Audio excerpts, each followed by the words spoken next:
ان تبدو خیرن، اگر تم کوئی بھلائی اعلانیہ کرو، او تخفوہ یا چھپ کر کرو، او تعفو عن سوء یا کسی کی برائی سے درگزر کرو، جس طرح حضرت صدیق اکبر رضی اللہ تعالی عنہ نے درگزر فرمایا۔ فإن اللہ کان عفوا قدیرا، تو بے شک اللہ معاف کرنے والا قدرت والا ہے۔ تم اس کے بندوں سے درگزر کرو، وہ تم سے درگزر فرمائے گا۔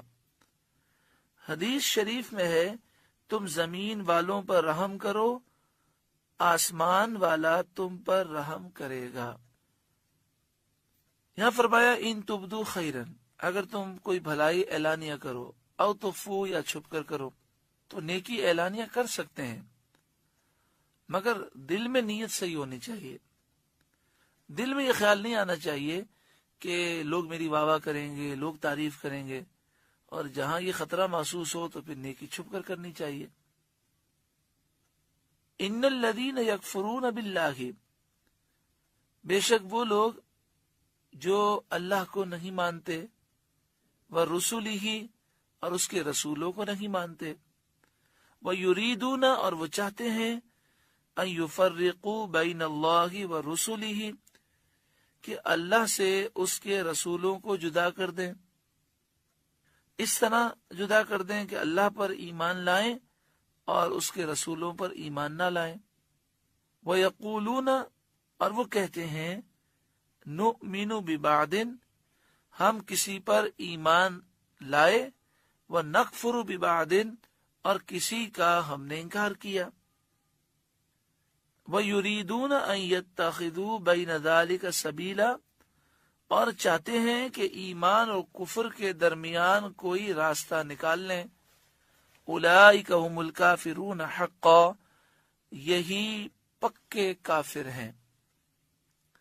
وَأَعْتَدْنَا لِلْكَافِرِينَ عَذَابًا مُهِينًا، اور ہم نے کافروں کے لیے ذلت کا عذاب تیار کر رکھا ہے۔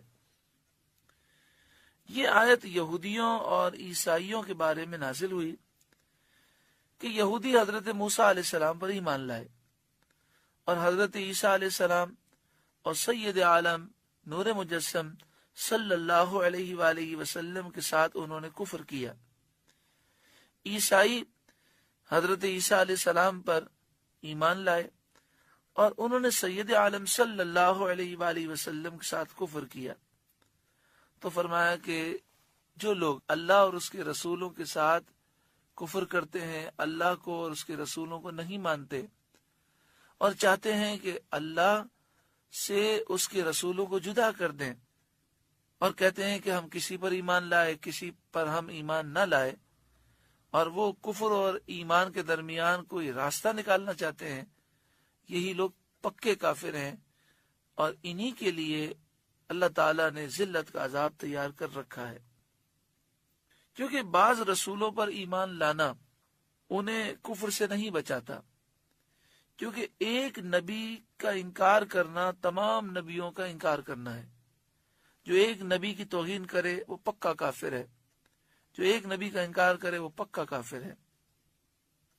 والذین آمنوا باللہ ورسلہ، اور وہ جو اللہ اور اس کے سب رسولوں پر ایمان لائے، وَلَمْ يُفَرِّقُوا بَيْنَ أَحَدٍ مِّنْهُمْ، اور ان میں سے کسی پر ایمان لانے میں فرق نہ کیا۔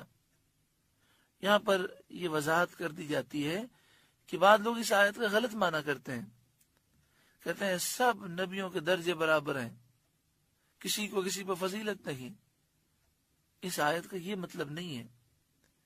ایمان لانے میں فرق نہ کیا، یعنی سب پر ایمان لائے، کسی پر ایمان لانا، کسی کا انکار کرنا، ایسا انہوں نے نہ کیا۔ ورنہ فضیلت کی بات ہے، قرآن مجید فقان حمید نے واضح طور پہ فرمایا، تِلْكَ الرُّسُلُ فَضَّلْنَا بَعْضَهُمْ عَلَى بَعْضٍ، یہ رسول ہیں کہ ہم نے ان میں ایک کو دوسرے پر فضیلت دی، ایک رسول دوسرے رسول سے افضل ہیں۔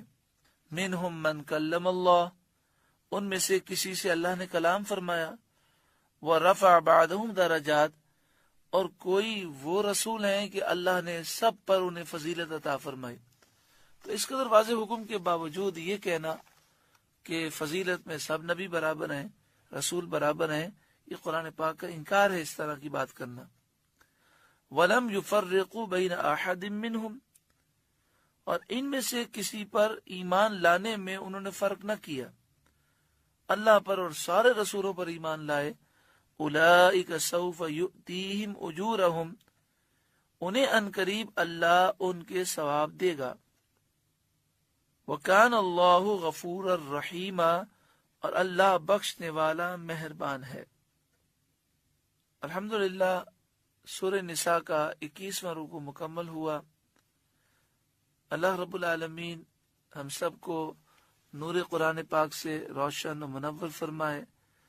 اس رکوع میں اس بات کا ذکر ہے کہ بد عقیدہ، بد مذہب لوگوں سے یعنی کافروں سے ہمیں دوستی نہیں رکھنی چاہیے، ہمیں ان سے دور رہنا چاہیے۔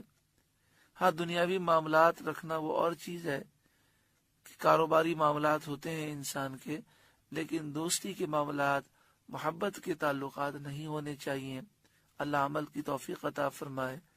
آخر میں ایمان کا ذکر ہے، اللہ تعالیٰ سے دعا فرمائے اللہ ہمیں ایمان کی سلامتی عطا فرمائے، اور آخر میں فرمایا گیا وَكَانَ اللَّهُ غَفُورًا رَحِيمًا، اللہ ہماری بخشش فرمائے، ہم پر رحم فرمائے۔